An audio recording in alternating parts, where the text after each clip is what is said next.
we're at a bad place because we are not so sure where we are in the first place. So we may not even know where we are supposed to be going. So we need to correct that, and whatever we are reporting, be sure that what we are reporting is actually well reported and it's of good quality. When she sends me that message, actually the aspect of power dynamics is coming into play. There's a power play there. She's telling me, I know I can afford to pay, but since you committed, You continue. you continue paying. Okay. That's a power play. An estimated 1.1 million Kenyans fall into poverty each year. And that's because of healthcare costs. Would SHA, SHIF, UHC change that, or is there more? Or perhaps, what's the difference between a pharmacy with a Blue Cross and a Green Cross? What about cancer and the rising incidence amongst the youth? Is it just lifestyle changes, or is there more? Women's health, men's health, your children's health, the economy. This and more awaits you on season 2 of Kenya's favorite health podcast. My name is Dr. Diana Wangari Gitau, and welcome to season 2 of the One Health Lens podcast.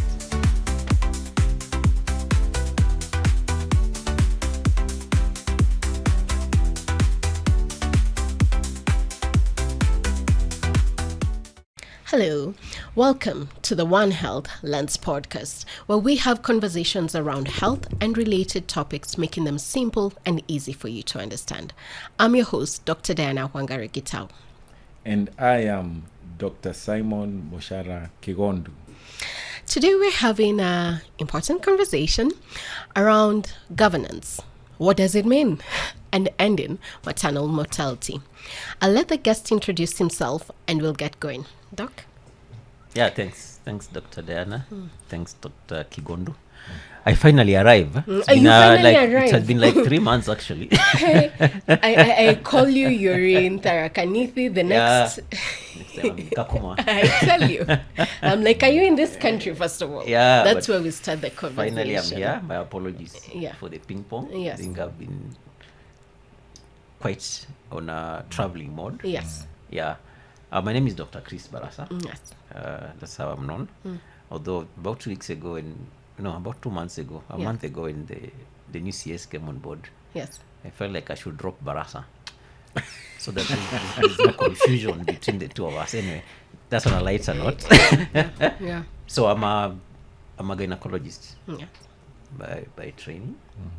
Kigondu is my senior colleague in the profession, but I'm also a public health expert, and especially on health systems strengthening and management. And my area of focus of late has been, for the last 1 year actually, I've been doing a lot of governance, policy, and legislation. So those are aspects that have become very, very key to me. And nowadays I eat, sleep, dance, drink, governance. Big I words. see governance in everything that any communication, any conversation I have, I look at it from a governance lens. Yes. And it's interesting and very exciting. What's governance? Yeah. I'll break it down very simply. And governance basically is what guides us to make decisions on a day-to-day basis. Okay. And I always give this example that we practice governance on a daily basis. For instance, when you just at home, yes, and you need to make a decision. I'll give you an example now that relates with all of us in terms of school fees payment. Yes. Yeah. The decision for you to pay school fees for your children. So there are some issues, probably we are married between a husband and wife, that are governance. And if they're not handled very well, it can bring a lot of issues in terms of decision making. And why I say that is because just last week, my wife forwards me a message from my daughter's school that says you need to pay school fees. Initially I thought about it, I'm like, why can't she just pay? But then we have agreed fundamentally You pay that school I pay fees. school fees. So from that perspective, it becomes a governance issue. Yes. We have agreed that I'll pay school fees. So if I go against that, that becomes a serious governance issue. You This get guy what I is mean? putting us in trouble. Quickly. Very quickly. You know what I mean? Yeah. We have a value system in our family. And the value system we have is that our children have to go to school. But who facilitates this? So I provide that kind of engagement. So I've committed that I'll pay school fees for that. Within which context? Okay. So the context is that the family context. So, and I always look at this from this perspective that the decisions we make are guided by the context you are in. So you're in a family context where husband pays school fees, wife does other things. But then the aspect of when she sends me that message, actually the aspect of power dynamics is coming into play. There's a power play there. She's telling me, I know I can afford to pay, but since you committed, You continue. you continue paying. That's a power play. And I'll come to that a bit later because it plays out in terms of how does this facilitate the various leadership positions that we hold. Because in our home, I have a leadership role, my wife has a leadership role, for example. But what are some of the governance issues that facilitate our leadership role on a day-to-day basis? Okay. That's how I nowadays look at governance, because it plays out in a very basic way on a day-to-day perspective. But unless you look at it from that perspective, then you realize that a lot of things will go or will happen, but we don't think about it from that perspective. Then we make a lot of mistakes or we make a lot of errors, especially in health. Yeah. Because we make commitments, we don't follow through, then we make errors, and then at the end of the day, the patient is the one who suffers. Yeah. Absolutely. I mean, it's very topical because not only just in healthcare, but Yeah. even from our country, Kenya, in the region, I think there's been this conversation around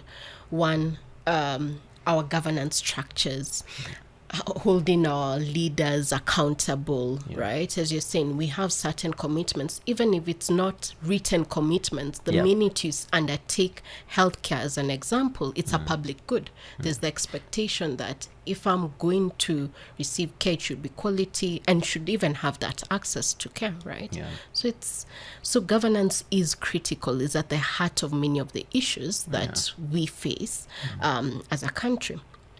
So then my question becomes around maternal mortality, maternal health, first of all. Yeah.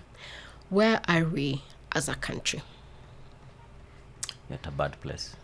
Yeah, we're at a bad place.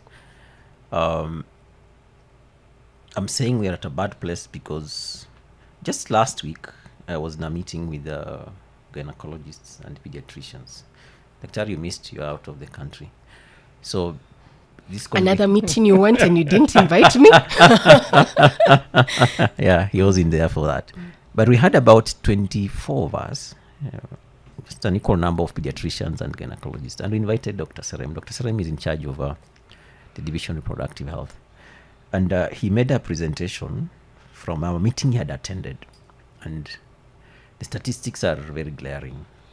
We are actually worsening in as far as our maternal mortality rates, in as far as our targets towards end preventable maternal mortalities and neonatal mortalities by 2030.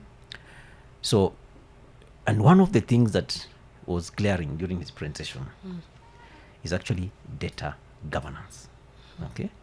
Because we don't have, as a country, especially for maternal mortalities, clear data, statistics, in terms of where are we. There are some people that quote 500 and I think 16. There are those that quote 355. There are those that quote even as low as 340. And it's why I'm saying it's a data governance issue is because as a country, we don't have a structured way of governing our data. because we are very fragmented. So it depends on the donor, or if the donor says it's a direction to go, we go that direction. If the national government also wants to talk about, to pass a particular message, they pick specific data. So if you look at the data flow as a country, especially for maternal child health, we have some quality issues, because the Kenya Health Information System, you look at the data quality that is usually uploaded in the system, there are quite a number of gaps. About a month ago, we were looking at the KHIS data for the country, and one of the counties had actually uploaded data that indicated that the neonatal mortality had risen from an average of 25 per month to 200. 25 to 200? Yes. So when I saw that, I said, this is a data governance issue. It's an error. Yeah.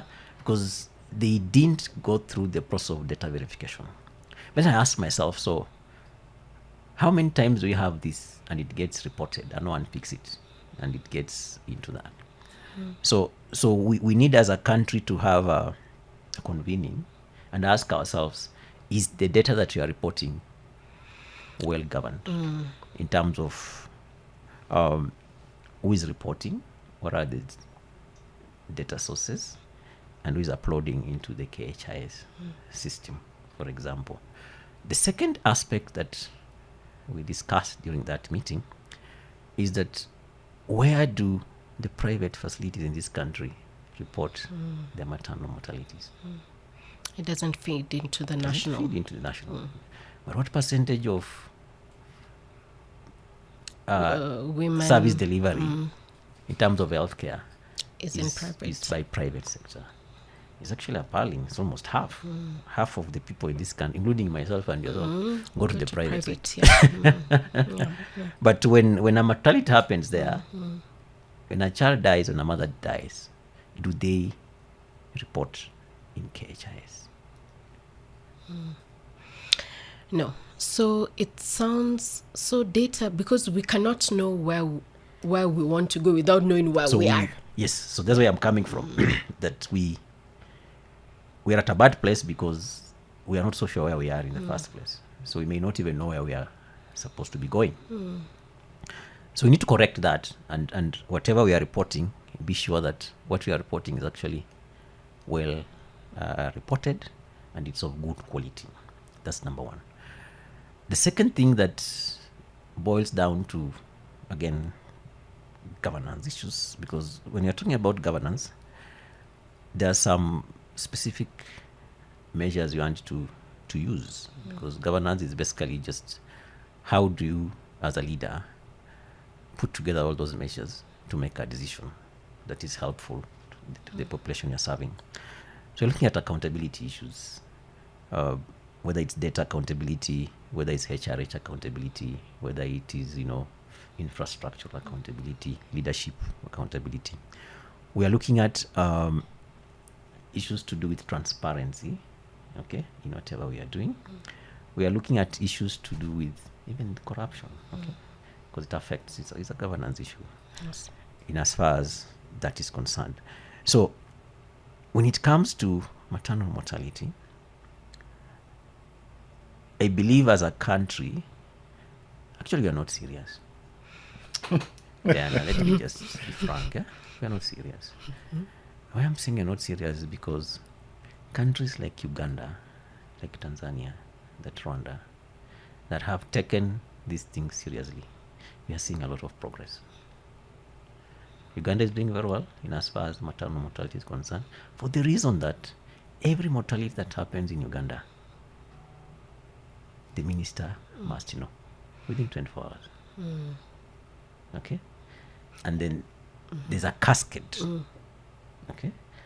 So the MPDSR for Uganda, or rather the reviews of maternal and perinatal deaths, is a responsibility of the minister for health. Yes. In Kenya, what happens? Okay. I don't need an answer from you. Keep going. So What happens? So I think just to bring to context, I think I would like to thank Dr. Barasa and team for actually introducing that concept and now making it, concepts are difficult to adopt until you start talking about them, then you start seeing where they come into place. It is no surprise that health governance and leadership is the first pillar Yes. of a health system. Yeah. And if you get that wrong, anything else you do below that may not work as efficiently or as it should. So you have health governance and leadership at the top. Then now come all the other issues that we talk about: human resources for health, the health commodities that you want, and healthcare financing, and now how you collate all this information to what is talking about governance is the information system, and finally that translate to health service delivery, which in maternal health should translate to preventing maternal mortality. Mortalities, yeah. Kenya has made strides in that field particularly, and I'll go back, and he has touched on an area which, if we had continued that way, then we would have been in a better place in terms of maternal mortality, making use of the information that we have collected to continuously look at the system and improve. I've just come from Zambia on an aeroplane. The aviation industry keeps, so when you're in that air, you're wondering whether the bolt of the aeroplane has been well fixed, because they fall from up there. Yeah. That's a continuous improvement and literally a governance issues, and you have manuals written to that. Yes, that's right. In health, we really need to push that. But over and above that, over and above the stories of the ministries being involved, a few years ago, there was actually an excellent program. Yes. It was driven by the Liverpool School of Tropical Medicine of confidential inquiries into maternal deaths. Yeah. We were all trained. Some of us have been trained on actually analyzing maternal deaths in a confidential way, where you get records of every maternal death, anonymize it, and you bring recommendations. And I think they ran for about 3 years, and it's actually that is the data we keep quoting, but yeah, it is exactly. about we were part of it. We used to be organized in regions, like they go to Rift Valley, bring all your files, we analyze them, and people are trained, and it brought fantastic data, and you can see what is missing. You find a file appears like mother comes in one of those hard to reach areas, given spinal anesthesia, dies. Even before the baby extracted. And the file is blank. It's just like that. Spinal given death. Yeah. So that now helps drive what do you do in that governance issue. Going forward, therefore, I think some of the issues that we may need to do is to actually invest in governance models, which include those things of MPDSR and...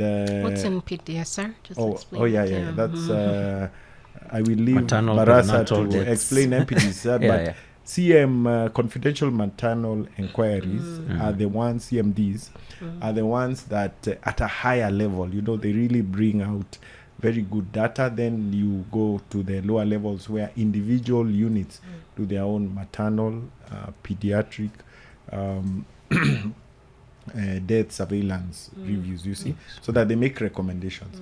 The weakness of those systems is that recommendations have actually been made, but have they been followed through? And secondly, private facilities do report. It's actually mandatory in this country to report a maternal death within 24 hours.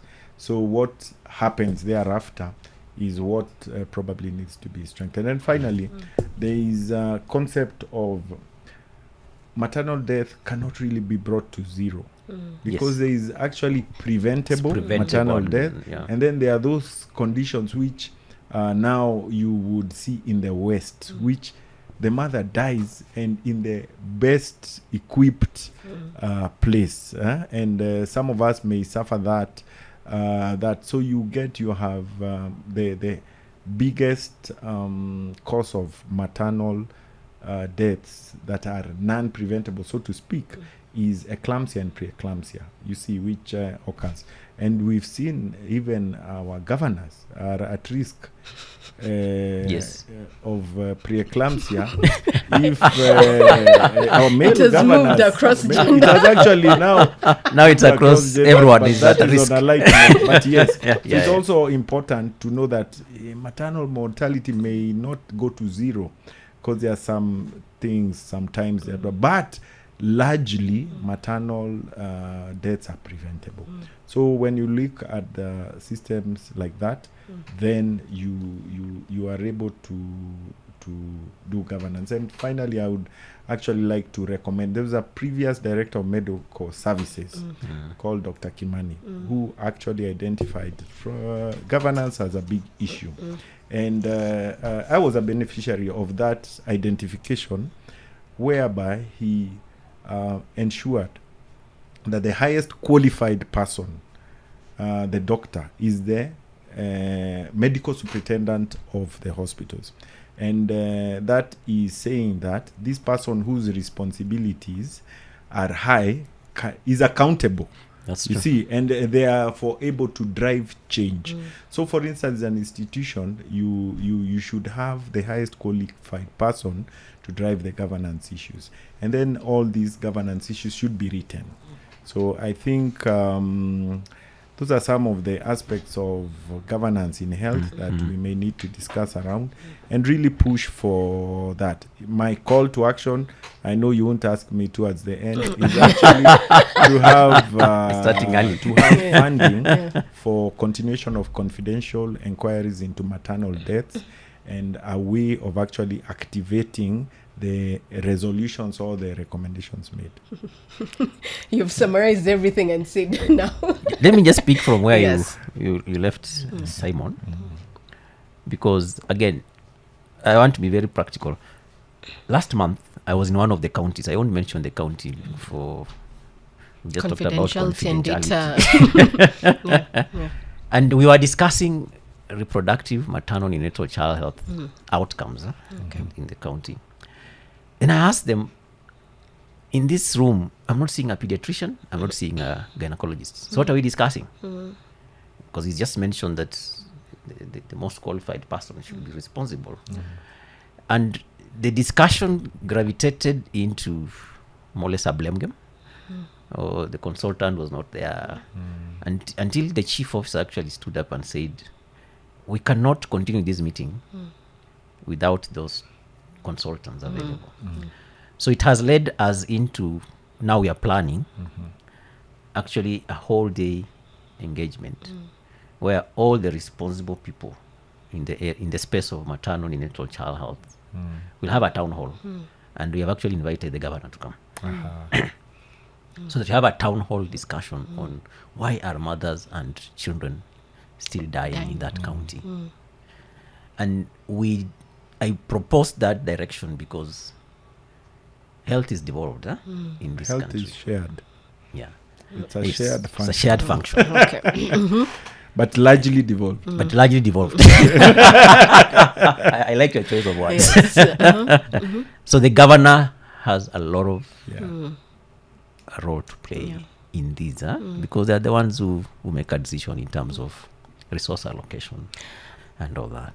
I mean, the question then becomes, and I'll go back to models and towards the end, but the question becomes comes up as, it sounds like there's goodwill, right? Yep.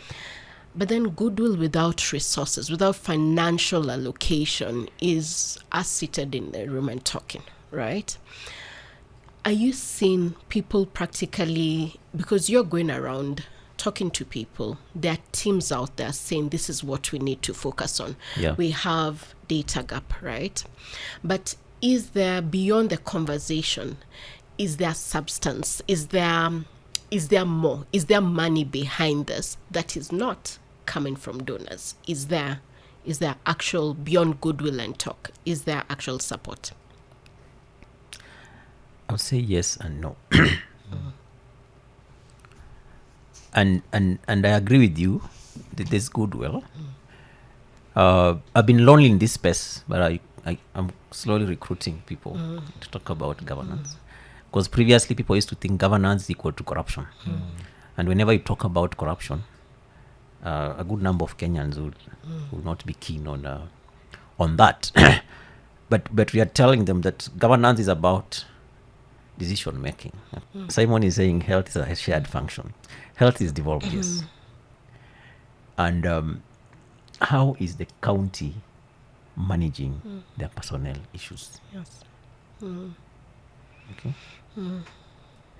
I've gone to counties where they have picked the best clinician and they have made him a CHMT member.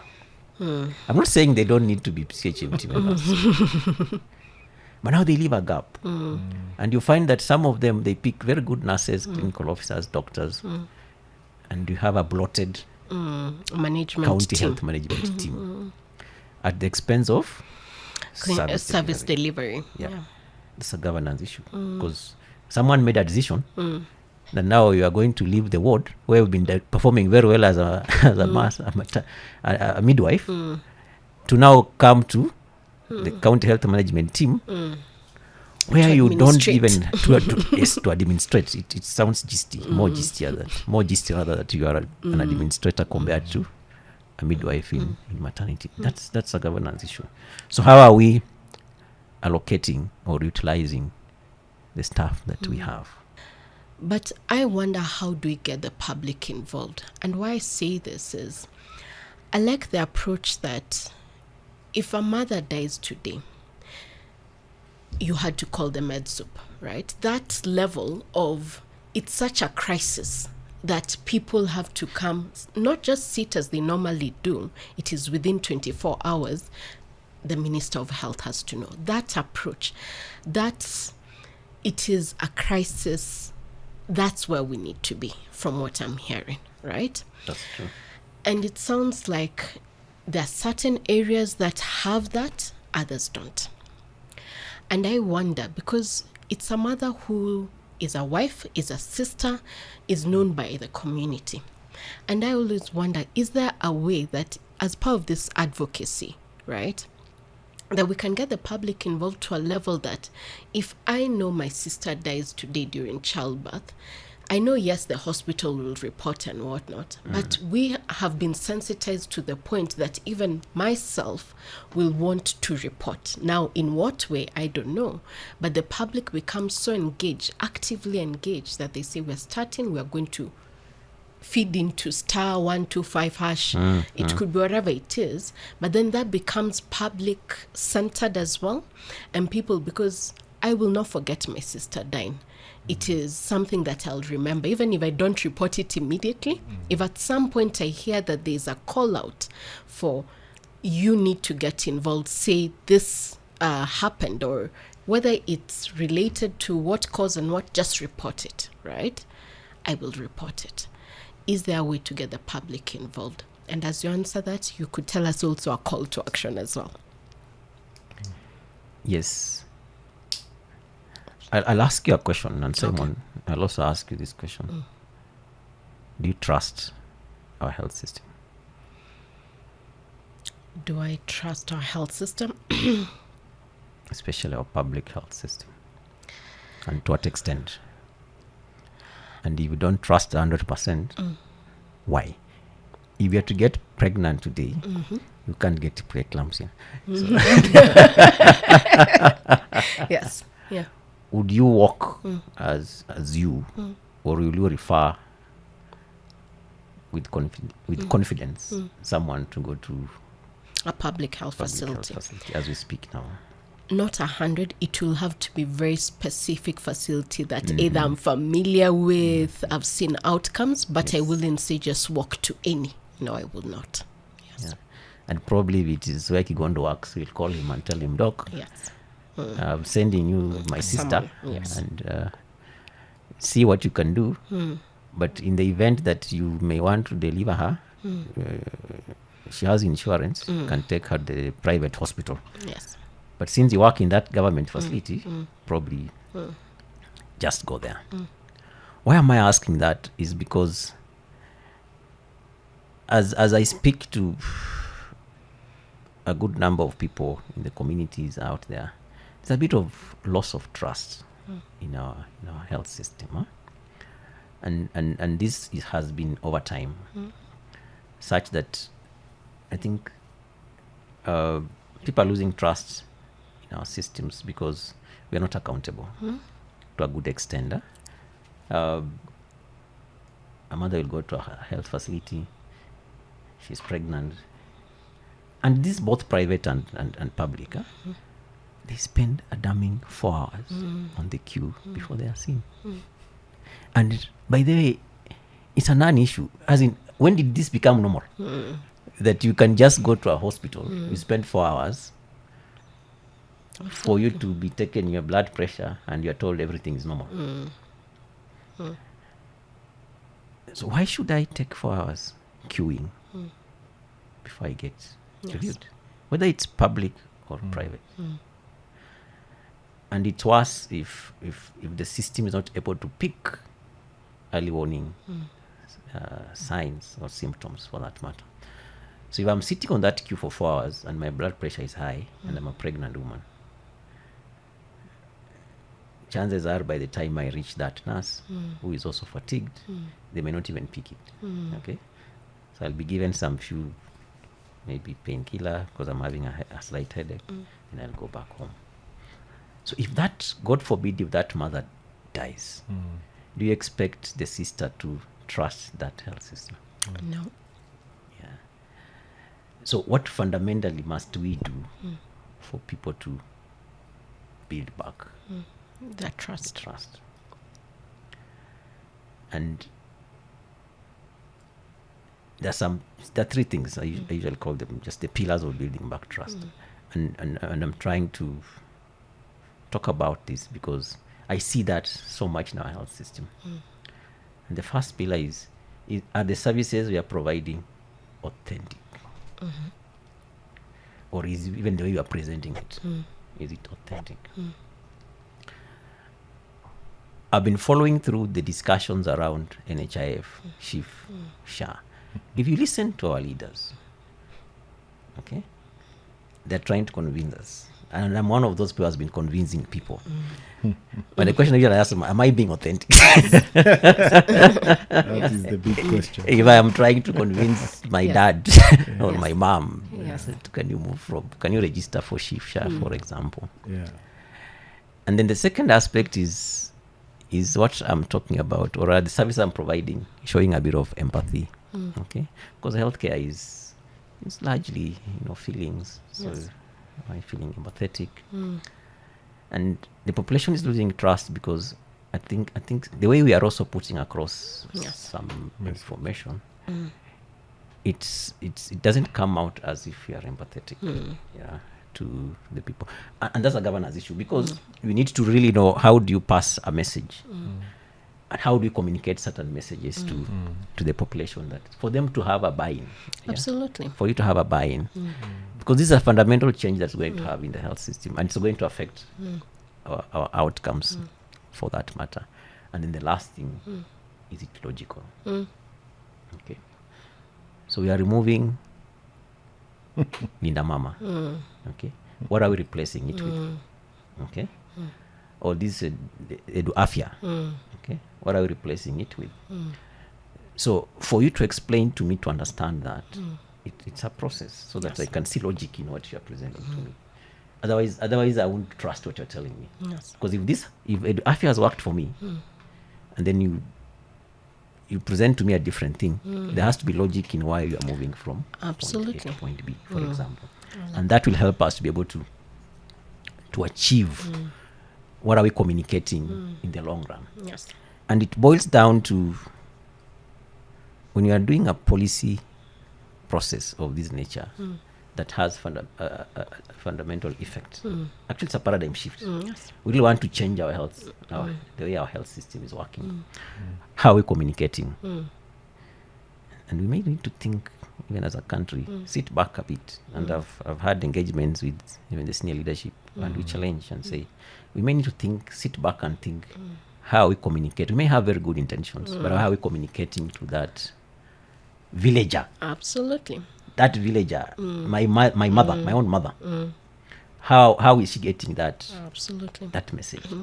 And I'll tell you, Doc, when we had a launch of primary health care in Kericho, I was very much involved, and I was deep in the villages. And I was asking a question to the villagers. Of course, I don't understand the language, but I had a translator. And I could ask those mamas, the president is coming here on 20th. Do you know what they're coming to do? And I could get answers such as, oh, we just know that our son is coming back home, because apparently the president has some roots in Kericho. But what are they coming to do? It becomes now hazy. So I realized actually that even this primary health care, the PCN work, the CHP work, is a members only club. Huh? It's just us here, we're talking to ourselves. But the greater population has no understanding of what we are doing. So how do we get this message to percolate down to the end user? And I think, to me, it's an important aspect of managing even the maternal mortalities. Absolutely. Are we able to identify early warning? Doc, you need to come back. I think there's a lot to unpack there. You need to come back. There is. Because you need to tell us, I mean, those conversations on the ground, what are people saying, should be the way forward as well, right? But for now, thank you. Thank you so much for joining us, Kigondo. You've had. I think the most important question he has asked is, do you trust the system? Exactly. It's a big one. Even how to build that trust, it's an entire conversation. Yes, that's where you have to go. I mean, that it is. Do you trust your health system? Absolutely. Thank you so much, Doc. We'll continue the conversation. Yeah. Thank you so much, for your time. Yes, And absolutely. apologies once more for coming late. Thank you so much for joining the One Health Lens podcast.